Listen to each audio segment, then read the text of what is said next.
Gua pun kalau kalian nonton sini, kalian idolain gue sebagai role model, gue tuh melakukan kesalahan juga. Cuman gimana caranya kita bisa ngambil dari situ, pain ya, kesakitan plus refleksi, reflection sama dengan progress. Jadi ketika kita jatuh, kita salah, kita refleksi, itu hidup kita kan.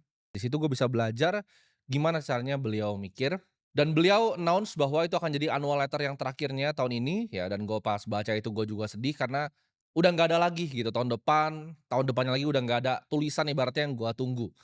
Jadi dari sini gue akan rekap ya pelajaran hidup ya, 7 pelajaran hidup yang gue dapet dari Warren Buffett. Karena beliau itu gue nggak ngelihat sebagai hanya mentor di dunia investasi, ya beliau adalah investor yang sangat hebat, tapi beliau adalah orang yang hidupnya menurut gue layak dicontoh oleh semua orang ya.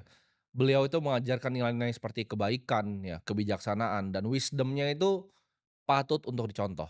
Menurut gue Warren Buffett adalah salah satu role model terhebat yang gue ikuti, dan kalau kalian tanya, hampir semua ilmu yang gue tahu ya, hampir semua ilmu yang gue tahu tentang usaha, tentang cara ngelihat laporan keuangan, tentang cara ngelihat perusahaan, tentang cara bikin perusahaan, cara struktur perusahaan, itu semuanya dari Warren Buffett. Ini adalah pelajaran hidup yang gue dapat dari beliau ya. Pelajaran pertama yang gue dapat itu gue ambil dari annual letter yang terakhirnya. Jadi dia ada paragraf terakhirnya, kalian bisa buka ya di website-nya beliau, itu paragraf salah satu yang terakhirnya adalah ini, "Jangan terlalu menyalahkan diri sendiri atas kesalahan yang lu buat." Ini adalah hal yang sering gue lakukan ketika gue melakukan kesalahan, karena manusia itu nggak luput dari kesalahan. Mau di investasi, mau di hidup. Gue selalu nyalain diri sendiri terlalu berlebihan, ya. Warren Buffett bilang, "Jangan terlalu keras sama diri lu ketika lu melakukan kesalahan." Ya, karena manusia pasti melakukan kesalahan, tapi gimana caranya lu bisa ngambil dari kesalahan itu dan lu bisa belajar.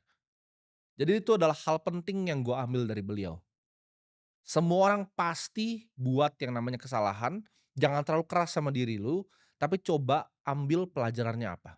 Karena kesalahan itu ada yang bisa dihindari sama ada yang bahkan nggak bisa dihindari, ya. Tapi tentu kalau udah buat kesalahan, coba jangan melakukan kesalahan lagi yang lain. Karena Warren Buffett dalam hidupnya, dia banyak sekali melakukan kesalahan investasi, maupun tuh kesalahannya itu nggak berinvestasi, yaitu ketinggalan kereta, ataupun kesalahan investasi lalu value-nya turun.